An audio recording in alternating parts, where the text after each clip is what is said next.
I think I've known Richard Garriott since 1989. I think that's the right year. I still remember back to about 1980 when Lou Castle and David Gardner were working at a little computer store that's about 5 miles that way, and I was living about a mile that way.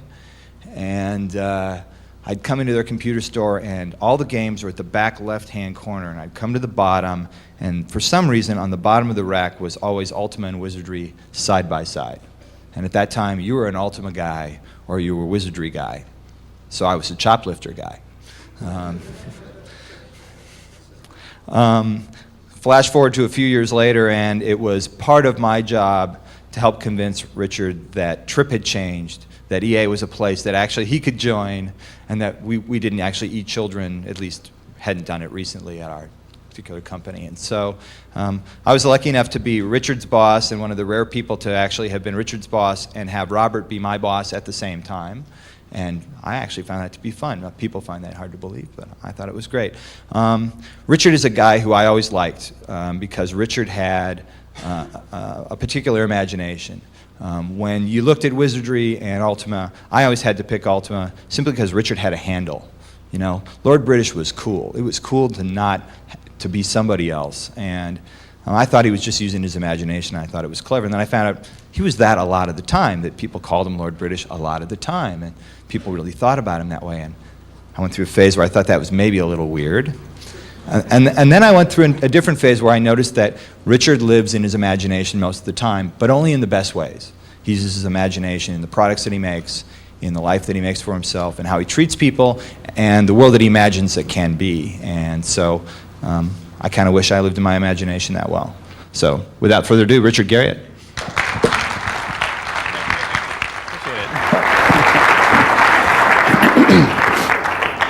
Well, again, I'd like to thank you also for getting up this early. This is the first session of the day, and I don't know about you guys, but I had to do a little sleep wiping to get up this early.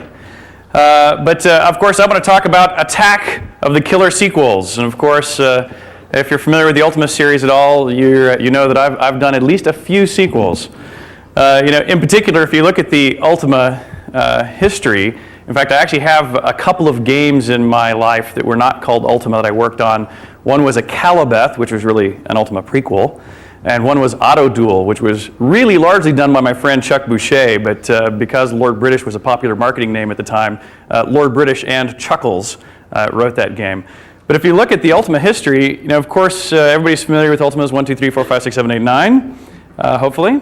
But we also, in the middle of that, we actually tried some experimental kind of side sequels where we did what we called the Worlds of Ultima, where we reused the Ultima engines, or we attempted to reuse the Ultima engines to make kind of either alternate stories. First we did this thing called Savage Empire and Martian Dreams, which were tried to be quite departures from the mythos of Ultima.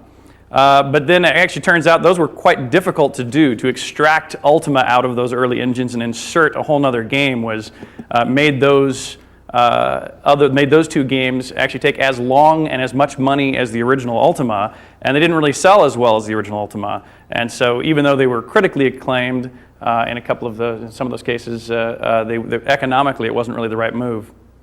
We also then tried, again, as an engine reuse, we said, gee, instead of trying to change it away from medieval swords and sorcery, let's stick within the genre.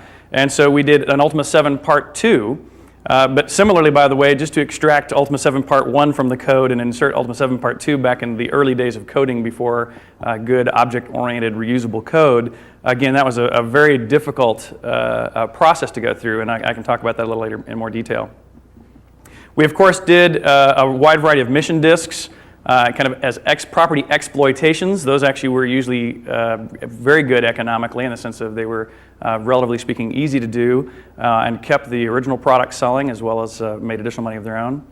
We worked with great people up at Looking Glass, or what was up until recently Looking Glass, and Doug Church and those guys did the Underworld 1 and Underworld 2 products, which I think were great ways to take advantage of this property, especially for those of you familiar with early Ultimas were hodgepodges of everything I thought was cool in a game, 3D dungeons and 2D outdoors and outer space and all kinds of stuff.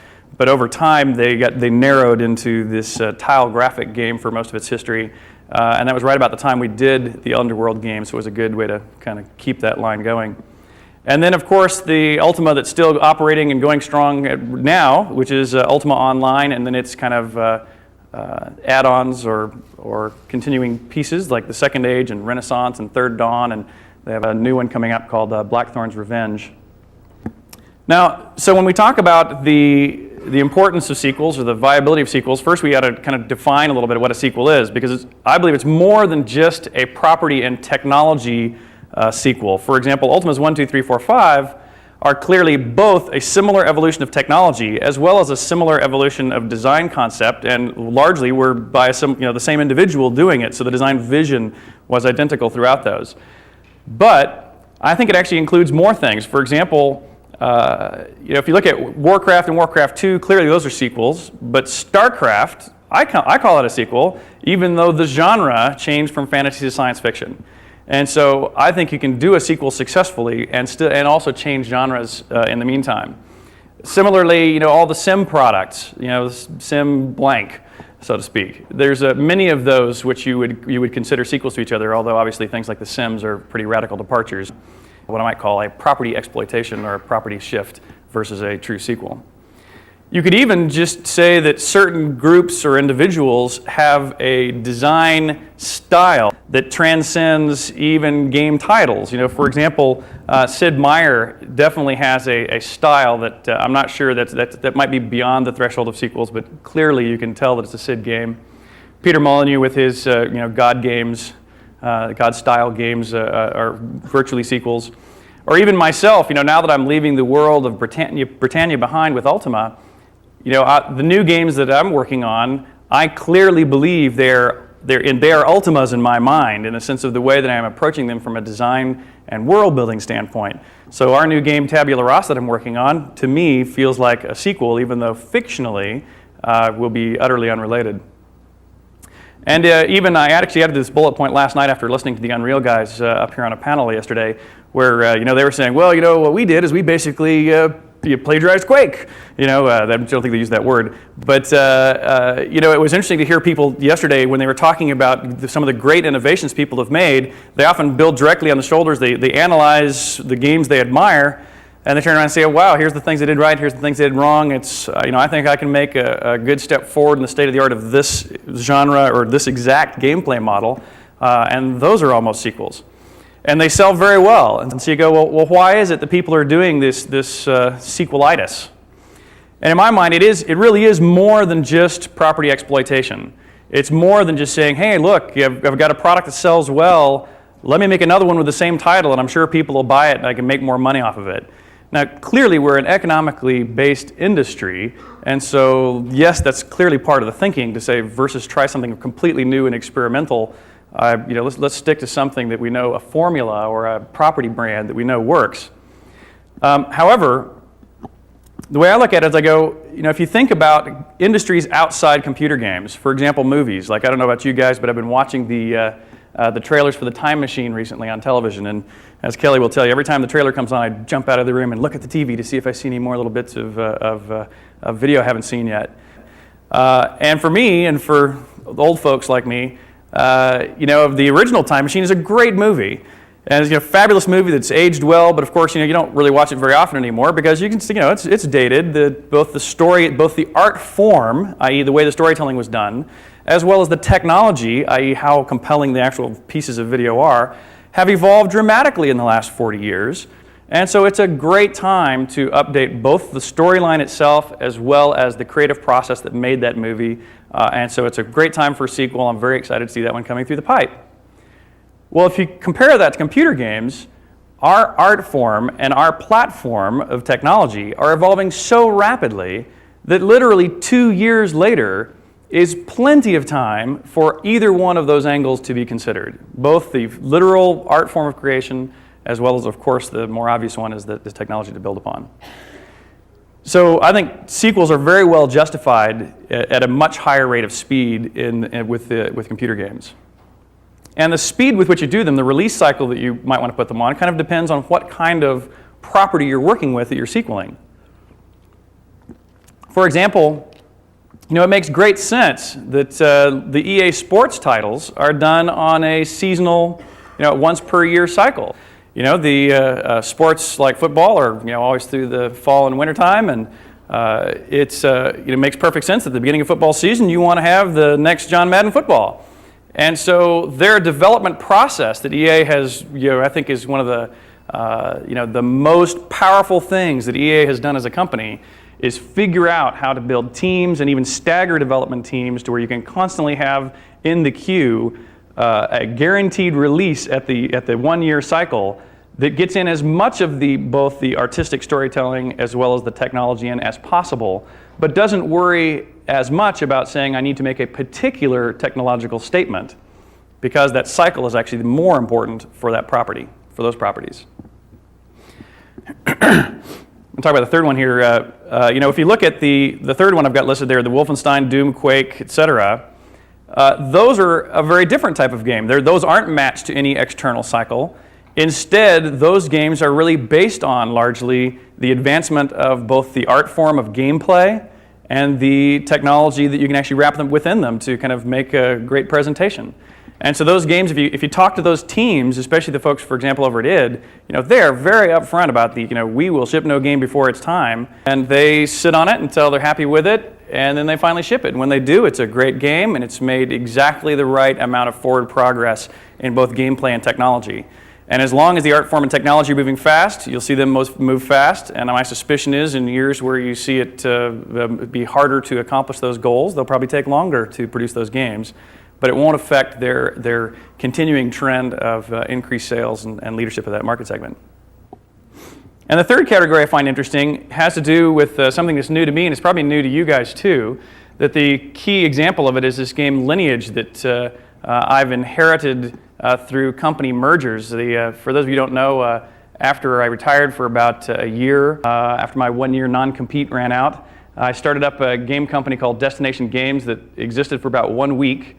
I'd actually never even finished incorporating it because within that week we met up with a company called NCSoft. NCSoft is the publisher in Korea of a game called Lineage. And Lineage, which we had heard of during the development of Ultima Online, when they recontacted us, Lineage has 2 million subscribers, mostly throughout Asia. That was 9 months ago. Today it has over 4 million subscribers, mostly in Asia. And it is still growing extremely fast. And so as an online game developer now, I look over at Lineage and going like, wow, man, they really kicked our ass over here in the States.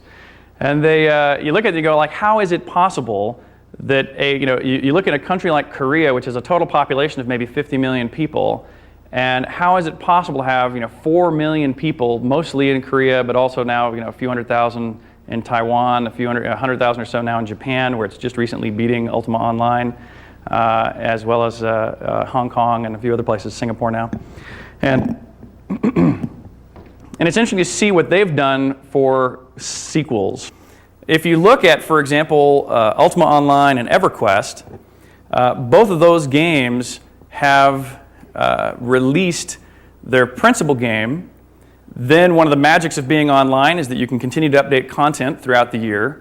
And then usually at the end of about a year, both Ultima Online and EverQuest do some new package, something new on the shelves where you try to make an enhancement that's either difficult to download on a regular modem and or bundle up a bunch of other things to give you an excuse to get back on the shelf. And you put another game back on the shelf, which reinvigorates the game. You get a little more sales, you bump on up.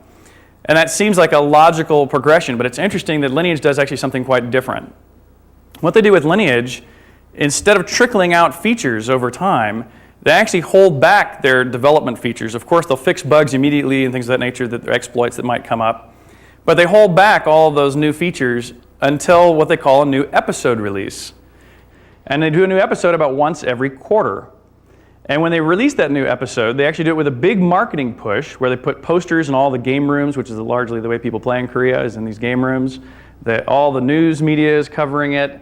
They get press again every quarter for this big new release. The big new release always includes a huge amount of geography, a huge amount of new creatures, a huge amount of new equipment, a new piece of the story. It's actually a very worthy thing to call an episode in the sense of what we think of as sequels in the gaming industry. It's not just a piece of story like you would see on a sitcom.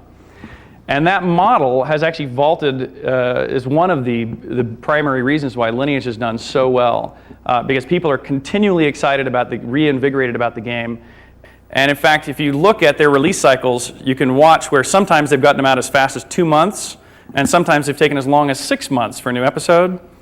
And it turns out anywhere between 2 and 4 months, the increase in the rate of play of the game and sales of the game is about the same. There's almost no advantage to being faster than 3 or 4 months. However, when you take as long as 6 months, in the case of these massively multiplayer games, you can actually see that the players get less interested. The actual tie ratio of subscribers to actual people online on a given day starts to diminish as people have kind of seen and experienced all those features that they put in last episode, and then they kick it back up when they get out the next episode. So the company is now very devoted to this quarterly episodic release schedule. So let me talk for a minute about some other parameters that I think affect kind of successful trends in sequels, as well as failures or challenges in sequels. First one Eric kind of talked about, in fact a lot of these I've kind of talked about a little bit, the good parts, the good reasons, where one issue is technology and gameplay advancement, which we described Doom and Quake and such as the good examples. Madden football with the release schedules on seasons. But here's some here's some of the things that became challenges. For example, if you look at the Wing Commander series, a series obviously that through Origin and Electronic Arts we're very familiar with. One of the great things about the Wing Commander series was it was a fantastic combination of both really good 3D space flight combat. The gameplay was excellent, but it was also coupled with a really fabulous state-of-the-art cinematic engine, kind of these interactive movies, you might consider them, as the story advancing segment of the game. And all of the Wing Commanders have sold extremely well. But there was one interesting phenomenon, though, as you look through the sales trends and the response to them, which was Wing Commander 4. And if you look at Wing Commander 4, from my personal perspective as an analyst, Wing Commander 4 was a time when, as I look back at the game, we spent a great deal of time focused on the improvement of the cinematics of the game, as we had done through all of them. But the gameplay in the game did not see the same amount of advancement, did not see the same amount of focus. And so Wing 4 was kind of, in my mind, a lull in the ramp-up of sales of the Wing Commander series. And so it really was a great kind of a way to internalize how important it was not to just do the things that are the wow factor things that get people to go, cool, let me at least look at it, but you have to do the same amount of increase in the value or the innovation within the gameplay. Another challenge can be used again when you talk about engine reuse versus engine reinvention. And if you look at, for example, again, Doom, Quake, and Unreal technology, those are engines which, well, first of all, with the main releases of Doom and Quake and Unreal, of course, those are by definition a great advancement in gameplay and technology. But those engines have actually managed to be reused very successfully. And just a few days ago, I actually started playing Medal of Honor, which I expect most of you guys have played quite a bit of, or at least seen. And Medal of Honor is a fabulous example of how some technology can be reused, but you can innovate on the gameplay side, where they've got great AI for the characters and great scripting for the scenarios that you're involved in. I've literally played it for 3 or 4 days, but I'm extremely impressed with how well that game was done using technology that was licensed. But there are some counterexamples I can give too. For example, Seventh Guest is a fabulous game, made a huge splash when that game came out. Was one of the first really cinematic games, great sound design, all kinds of wonderful things about that game. And what they did, though, for at least their follow-up sequel, 11th Hour, if you look at 11th Hour, which also sold quite well, but it didn't really have anywhere near the bang that first game did. Of course, it's hard to match the bang of any kind of a game that comes out and kind of catches people cold with its great innovation. And so it's hard to match the impact of Seventh Guest. Yet, if you really look at it, the gameplay advancements and technology advancements really weren't of the same kind of metric as they were for the first one. And so 11th Hour didn't really have the same impact the Seventh Guest did. Wizardry is another interesting case study. If you look at Wizardries and Ultimas, I'm going to talk about Ultimas in more detail. But if you look at the first Wizardries, Wizardry 2 was largely a reskinning of Wizardry 1. And Wizardry 1 beat Ultima 1 in the marketplace resoundingly. They were already, their first game sold over 100,000 copies. The first Ultima sold 30, 40,000 copies. However, Ultima 1 was written in BASIC. Ultima 2 was written in assembly language and had much substantial gameplay improvement. Sales started to go up, whereas Wizardry 2 actually sold less than Wizardry 1. And Wizardry 3 sold a little less than Wizardry 2. And then they kind of figured it out and started reversing that trend by doing the same things I was doing, which I was doing on accident. But they learned early on also that the gameplay innovation was just as important as kind of property exploitation. And then another important lesson is, don't rush games out in the marketplace. My biggest lesson on this was Ultima 8. If I had to pick an Ultima that I was least happy with, Ultima 8 is definitely it. Where, Ultima 8 was a game where we said, we are going to ship on time. And we had lots of corporate pressure saying, yes, you're going to ship on time. And so as the game development went on, though we were very happy fundamentally with the gameplay, the look and feel of the game I'm very happy with, but we kept cutting back, and the content was never completely fleshed out. The game was never really fine-tuned and balanced before it came out. And so even though from a visual standpoint, which I'm going to show you a little videotape of here in just a minute, I was very pleased from the actual final, fundamental reception and how popular it became as a game to be played, it was somewhat disappointing. One of the things I've often talked about too, when you talk about when you're going to innovate, how much is enough? I've regularly said when I give speeches and things that you never read a review of a game that says, "Wow, that's the very best game I've ever played that still runs on a 286." You either read, "Wow, that's a great game, the best game I've ever played," or you don't read about it at all. And Origin's solution for that for many years, back in the middle Ultimas and early Wing Commanders, was to go pretty far out on the ragged edge of bleeding edge. And our theory was that active game buyers are also active hardware buyers. And to a large degree that was true, and that kept Origin's products selling hundreds of thousands of copies at very high retail prices. However, that's only one way to skin that cat, and there's also dangers involved in going that route, in the sense of it's really easy to overshoot the target and make games that are just unplayable or don't have good frame rates or have other substantial difficulties. And Sid Meier and Will Wright and those guys, there's a number of other people who have brilliant game designers who come up with game designs that really transcend the concept of how powerful is your machine. And for people who actually do that well, they often see much higher numbers. They see millions of units of sales rather than many hundreds of thousands of units of sales. So I want to kind of go through the Ultimas and just kind of talk a little bit about kind of what I think, which Ultimas worked the best and which ones didn't, and what I think were the real factors. And the Ultima prequels back in the 70s don't really count, but since it's a chance for me to brag about them, I'll mention it a little bit here too. Which is back in high school, I wrote these little paper tape games that I called D&D 1 through D&D 28 was their name back when I first started playing Dungeons and Dragons and reading the Lord of the Rings, and this is even before the Apple II was really around. And these were done on a little 10 character per second teletype.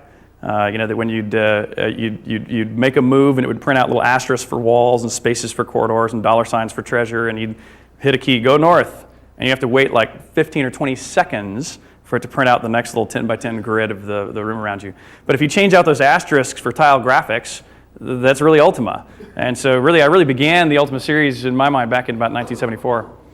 And then in 1980, I wrote this game that I called Akalabeth, which I thought was a word I made up, but it turns out there's a chapter in the Silmarillion called Akalabeth, which is a work by J.R.R. Tolkien, but it's spelled a little different, so hopefully they won't sue me. And that was when the Apple II came out and actually did these perspective view line-drawn dungeons. And it was the first game I published. I was actually working at Computerland as a salesperson, and the owner of the store convinced me to sell these games. And we went out and, at the time, state-of-the-art packaging was a Ziploc bag on the pegboard wall, so I went out and invested $200 on Ziploc bags and Xerox cover sheets and started hanging them on the store of the wall. And within about a week, I got a call from a company called California Pacific, which is now out of business. But they were the publisher of my mentor at the time, a guy named Bill Budge, who is still around the industry a bit. And so I was very excited. They flew me out to California, I signed contracts, and they started mailing me money.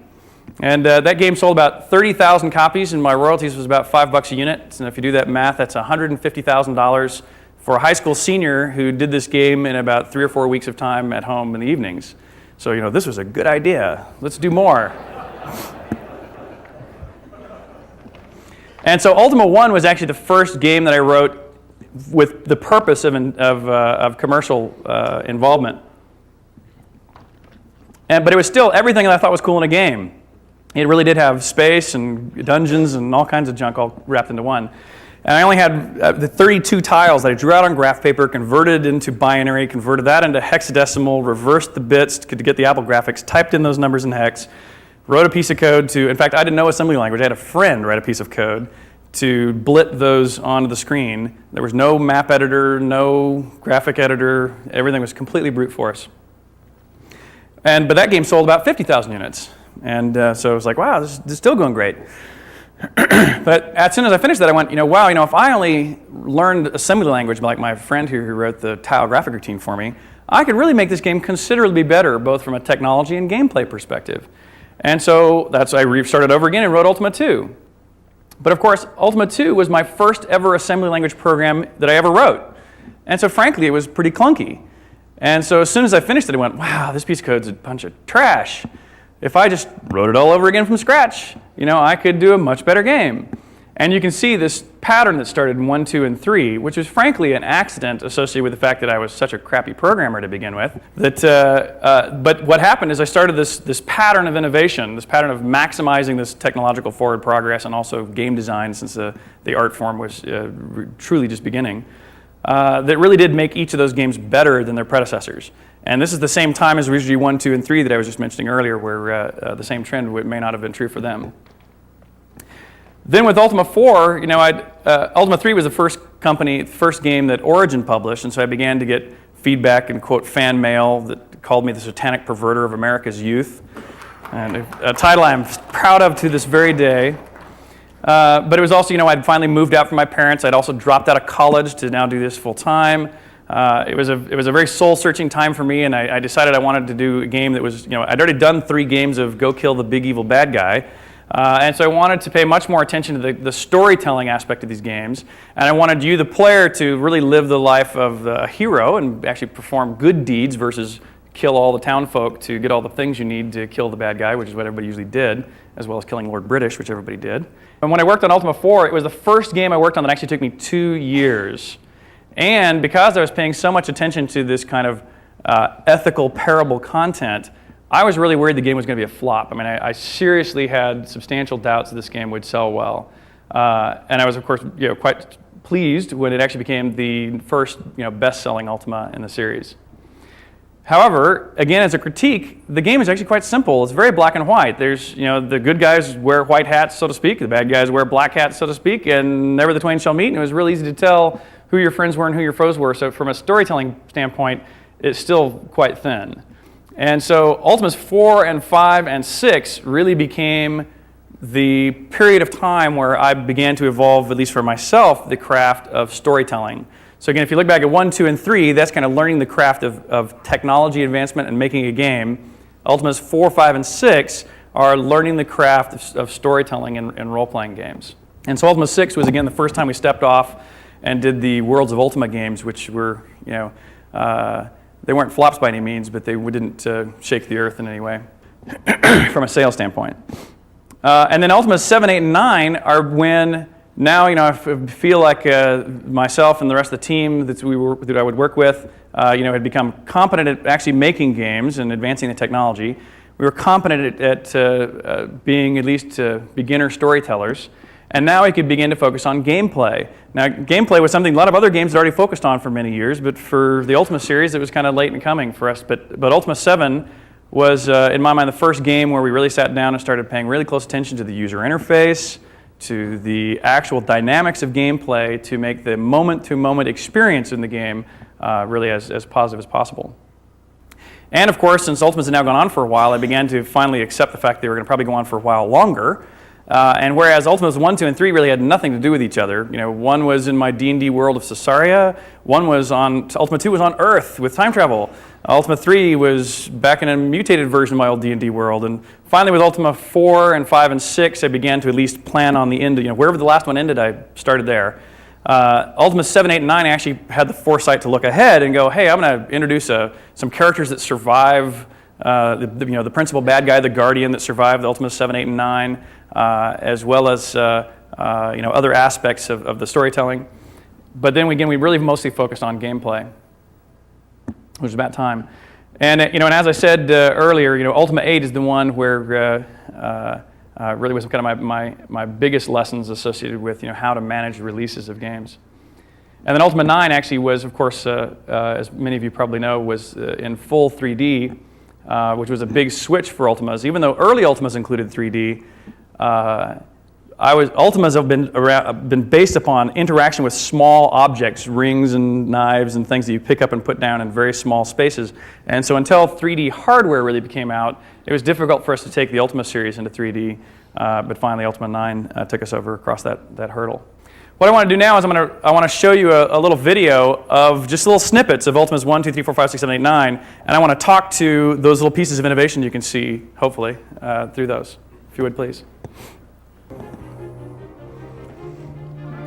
So again, with Ultima 1, you can see very simple, just grass, mountains, trees, and your non-animating character that just kind of slides around the world. Finally, with Ultima 2, I had a whopping, 32 tiles. And so I still couldn't make tables and chairs, so instead I opted to make the letters of the alphabet to where you could imply what was what. Finally, with Ultima 3, you can see we have enough tiles to actually waste a few on the 2 frames of animation. And with Ultima 4, since it was also very story-based, not only to get more graphics for animation, but we began to do these kind of fictional intros to the game, these wonderful, quote, cinematics, unquote, in 4 colors.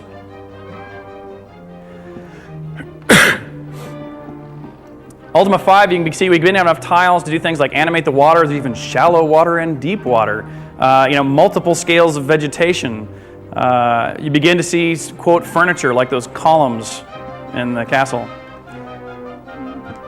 Then finally with Ultima 6, we actually are getting enough tiles to start really representing the insides of buildings. You can see the dais that the tables are sitting on there, and things are beginning to stand up out of the world. They're not just a flat icon. They begin to have dimension and perspective. Plus, you can see the interface icons along the bottom. I'd kind of run out of using A means attack, B means board a vessel, C means cast a spell. It was time to simplify the interface. Ultima 7 began to really show a truly realized world in the sense of architecture, and the tiles began to get stacked on top of each other, where you can see the note or books or things on top of the tables, and the roof on top of the building, or the windows inset into the world. So even though it's still a tile graphic world, it's a dimensional tile graphic world. Then Ultima 8 was kind of the pinnacle of the bitmap Ultimas, where literally, even though technically it's tile graphics, there was nothing, even the size of the tiles were no longer fixed. It was just everything was laid on a grid. And then finally, Ultima 9, where the world was finally fully realized in 3D.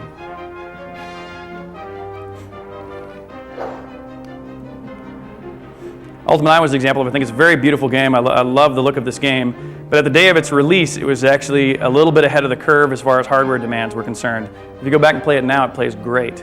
But at the time, it was pretty demanding system-wise.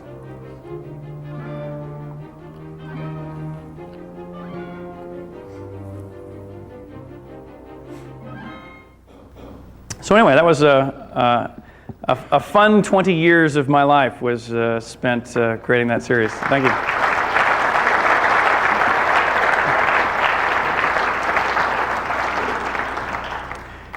And of course, the one that is still going live and well today, that hopefully and presumably will be going on for another 5 or 10 years, is Ultima Online.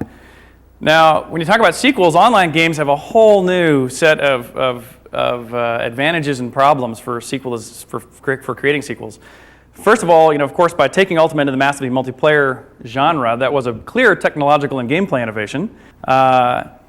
It's interesting to note, though, that back when we first started building it, as Rich will remember, the internet wasn't really popular at the time. There weren't any big successful commercially online games, and so interest company-wide was pretty shallow at the time we were building the game, up until we did this beta test. And because of our budget limitations, we couldn't afford to ship everybody CDs, and so we actually had to charge people $5 to get the CD for the privilege of being a beta tester for us. And we put a little thing up on our website. We didn't even have a marketing website or anything up until this point in time. We just put a little blurb up saying, hey, we're going to do this. If you send us $5, let's send you a copy of this disc. We had 50,000 people apply for the beta test. And when our sales projections at the time for the game were like 15,000 units. And so that was a big wake-up call. And suddenly the game went from being the game that no one in the company had heard of or really cared about to suddenly we got way more help than we ever wanted. Which is another one of the risks of development when you end up with a popular title. Like, for example, I know Will Wright with over in The Sims. The Sims is now one of the most hyped games in the existence of the planet. Everyone's waiting for it to come out. Those guys are feeling just a huge amount of pressure to perform, not only in the sense of quality-wise, but go ahead and get it out to take advantage of the market opportunity. And so, I really feel for those guys who I know are getting, again, way more help than they want, probably way more help than they need. And so, fundamentally, I think that when the creator of a property or the shepherds of a property can see that there is clear artistic gameplay advancement or technological advancement, then it's time for you to go ahead and do a sequel. The challenge, again, the biggest challenge to sequels, I think, is in this massively multiplayer arena. If you look at that, for example, for a while we were developing an Ultima Online 2, which was eventually canceled. But it's interesting to see the kind of the up and down of that product evolution. After we got Ultima 1 out, we sat back and said, gee, the problem we have now is that we're investing a huge amount of money in the ongoing development of the game and perhaps doing these episodic or year-long cycles for releasing additional content into Ultima Online 1. Yet, of course, it's a game that was written in tile graphics. You can't continue to update and add tiles forever because eventually you run out of hard drive space for all the art. And so clearly a sequel, a full 3D sequel, will be in the works or would be desired at some point in the future. But when we began the game, both corporately as well as within the development team, we had both desires and doubts. And the doubts were that Ultima 1 was a moving target in the sense of the gameplay features were continually being enhanced, and the variety and quality of art was continually being enhanced. So for a sequel to a massively multiplayer game, a true sequel, would mean that when you release it, if you want to compete with the first game, in many ways you want to have a good chunk of the features that the first game has had that had a very expensive initial development, plus a live team operating for half a dozen years or more. It's a very difficult target to do. And so it makes you think, well, maybe we should do something in a different genre, which was something we had advised early on and eventually was actually adopted as probably the best path. But still, eventually you're going to have to go around and tackle that. And so, for example, I know that, at least I've heard that the EverQuest folks are, planning a numerical sequel in the sometime in the not too distant future. I know the Lineage folks, the people we work with in NCSoft, they have that in development as well.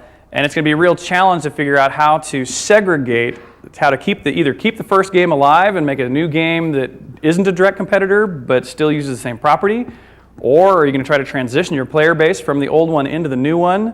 In which case you really do need the same kind of feature depth the first one had. Very difficult problem, and frankly, I don't have the good answer for you on that. So in any case, when we talk about sequels, I have something I like to describe about a friend of mine down in Austin, Texas, a guy named Bruce Sterling, who I saw speaking at a computer game developers conference maybe about 10 years ago. And this is not an exact quote from him, because both the art form is advancing very rapidly and the technology is advancing very rapidly. He said, however, even if you do write the very best game ever, 5 years from now, the art form will have advanced, people will write better games in general, but worse yet, the technology to even play your earliest games will be gone, because both the art form is advancing very rapidly and the technology is advancing very rapidly. He said, however, even if you do write the very best game ever, 5 years from now, the art form will have advanced, people will write better games in general, but worse yet, the technology to even play your earliest games will be gone. So even if it was a game design people still like, it'll largely be lost to obscurity. And so for me, this was, as I was sitting in the back of the audience listening to that, I was going, oh, God, that's terrible. Here I am really proud of this thing. I was in at the very beginning of this industry. I'm so proud of writing these great games. What am I going to do about that? And so the way I kind of internalized it, I said, well, sequels is the answer. Because by writing a lineage of games where people who are playing, say, Ultima 50 or whatever it is they're playing 10 or 20, 30 years from now, even though they, of course, won't have ever had the opportunity to play the early games, they'll see the legacy that goes all the way back to the very early days of gaming. And so hopefully that's kind of the little immortality that sequels can provide us. Thank you very much. I'm going to move on into questions and answers.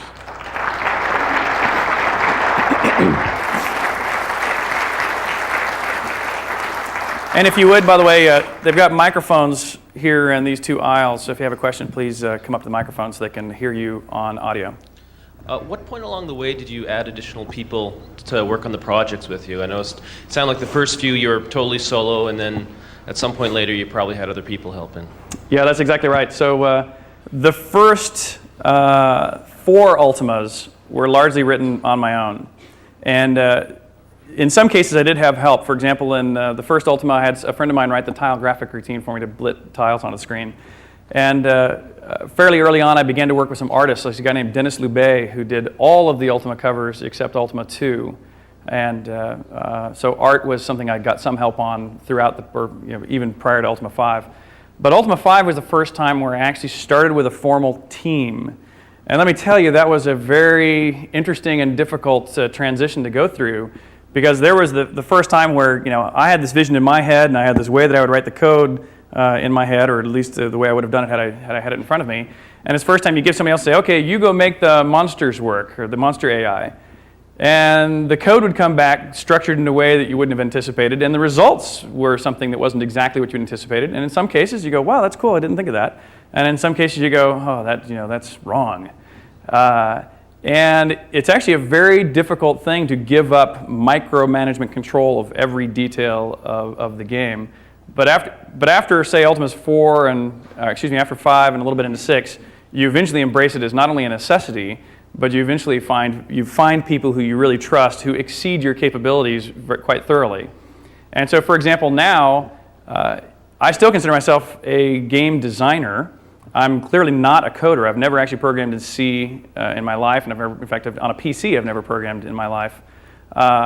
Yet, the fact that I went back to those earliest days, and I've done art, be it pretty simple, and I've done coding, be it in BASIC and 6502 assembly.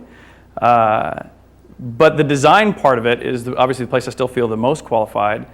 But having done those other aspects, I think is really critical. And in fact, one of the problems I think developers are facing so much today is that it's so hard to find people who really understand the impacts, the cross impacts between those specialties. Any other questions? Yeah, I was a big fan of the Ultima Underworld series, and I was wondering why there was only 2 of those. Mm-hmm. That is by far the number one question we were always asked, is what to do, when are we going to do another Ultima Underworld? When were we? When is Origin? Or EA now. And it was something we always wanted to start up, but the problem was we never found the right kind of time, the mix of the talent available and kind of objective for the project. So it was constantly toyed with. We constantly had little plans starting, but it never got the momentum it needed to make more. But no excuse, really. Yes, over here. There was an Ultima game for the Game Boy, isn't that right? Can you talk a little bit about that? Yeah, so there was called Ultima Escape from Mount Drash, is what it was called. And it was that one was for the Commodore VIC-20. We also did some for the early Nintendos and Ataris. We did some versions for that too.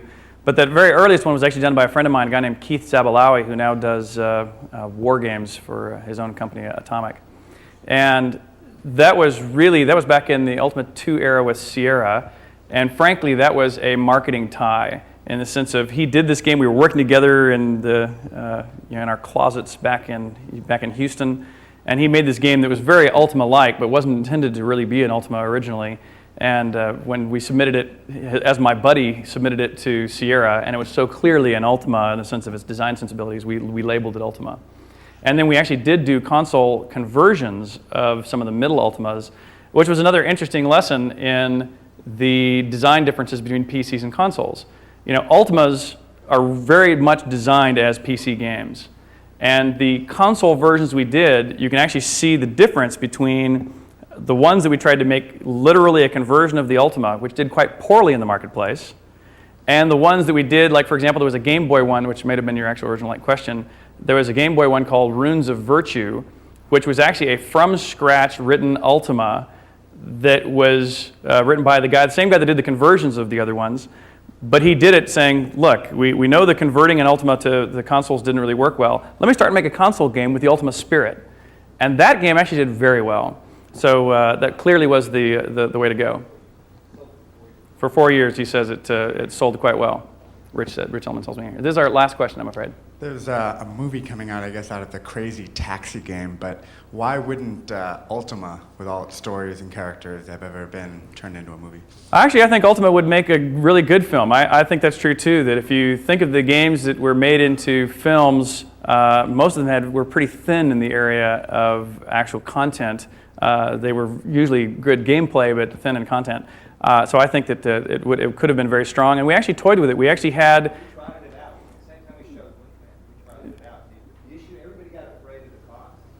So yeah, to do live-action fantasy, as Rich is saying, we did explore that. Live-action fantasy ended up being really kind of too expensive for people to bite on very well, and it's hard to do good fantasy movies, as you know. Fantasy movies often don't sell well. At least it's hard to predict them to sell well. And we actually also toyed with doing anime versions. We actually, even when I left Origin, there were still some proposals on the table for cartoon or animation versions of them. And oh yeah, we did do quite a few books based on the Ultima series as well. Okay, well thank you very much. I sure appreciate it. Thank you.